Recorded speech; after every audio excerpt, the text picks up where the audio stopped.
foggy, but starting to be blue morning, and it feels symbolic in some way.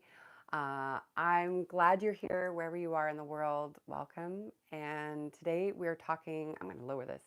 We're talking about love and fertility. That sounds, I feel like I should be like hearing some 60s music in the background, but here we go. So before we get started, please do hit the subscribe and like if there's something that's interesting for you or feels good, or pass it on, whatever feels right. And definitely jump down in the description and see if there's anything that is helpful for you. There are a couple things down there, and I'm going to throw the little mini meditation I have down there as well. All right. So, love. Well, it's been such a big part of the conversation for a while. We're talking about communication, and we're talking about body health and uh, just fertility, just life in general. We were talking about communication yesterday. We were talking about nonviolent communication, and the conversation I had with my friend from Prague was strong and good, both on Instagram and Facebook. If you're on Instagram, actually, I think I put it in the parenting one, so maybe I'll share it over on the other side as well. In Ariel Green Andersson, we didn't do three. She's a very internal person. So we're talking about love, and of course, there's the love that we know, falling in love with someone else.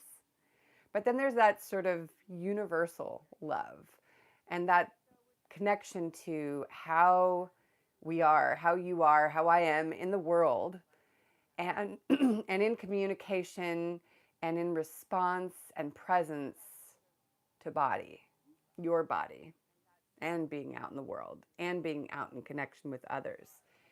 It's very powerful inside of fertility because there are so many obstacles and things coming at you, and choices and uh, considerations along the way, and disappointments.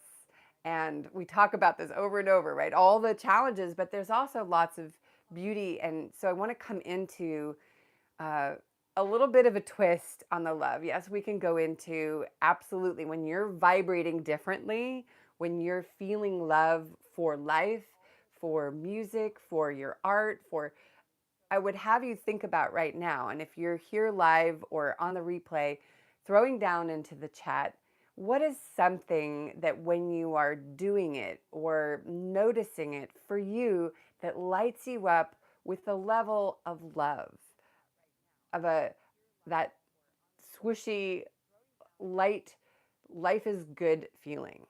I would be curious because for each of us, it's a little bit different. For me, for example, yesterday there's been stuff moving. On top of it, the reason we're having such an early session today is because I'm going to literally jump off this call in a few minutes and get in the car to go to the cardiologist for an emergency appointment with my 86-year-old mom. And there's this like, how do you shift the energy into love and light and goodness when there's a lot of stuff happening? And you know about the other stuff in the background with a conflict. And it's for me, it's putting my feet in the sand or the pebbles at the beach. And so I just wrote my husband, dropped off, I let go of my daughter to a play date that was unexpected, took a breath, didn't have a jacket, nothing. I just went into the car and went to the beach to get that vibration of love, love for this person in the conflict, love for myself, love for my husband for saying yes to pick up my daughter in a couple of hours so I could have that time, love for writing, love for feeling the sea air, love for the seal that kept popping its head up out of the water. Where I live, it's a little colder. It's sunny but colder, so it takes some dedication to be there and just have that love. And for me, that's love. Love is that expansiveness, that feeling of connection. Oh, we had a like and then we have an unlike. That's okay. No worries. But if you're here, thank you. If there's anything interesting here for you, I appreciate that. So coming into that, so there's that feeling, and whatever it is for you, coming into that feeling, but having that love and that deep love. Let's really dive into that piece around your body. loving your body when it's not necessarily in agreement with you, meaning things are not aligning and you haven't got pregnant or you haven't been able to stay pregnant, that's big love. That is love inside the fertility channel is power. Channel? Fertility channel. I don't know why I said channel. I looked down at the comments and that's what came. Fertility path and journey is that I don't understand it. I don't know why, but thank you, body, for being here. Thank you, body. I love you. I love you for being who you are, imperfect, maybe with fibroids, maybe with Hashimoto's, maybe with something else going on. There can be so many different things. And coming into a deep love, and that reconnection with self is very powerful and can bring balance to, it's like in your own relationship when you come back to love after a fight or a conflict in your relationship or a relationship with somebody, is coming into that where you go beyond that feeling of frustration in the moment, or maybe it's been a long time that you guys, you and your body and your fertility path have been in. um, we love cats team. Hi, nice to see you.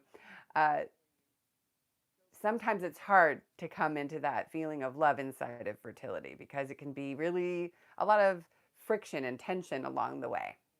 And it doesn't feel joyful and fun. And it doesn't feel like, ooh, I love this. I love my fertility path.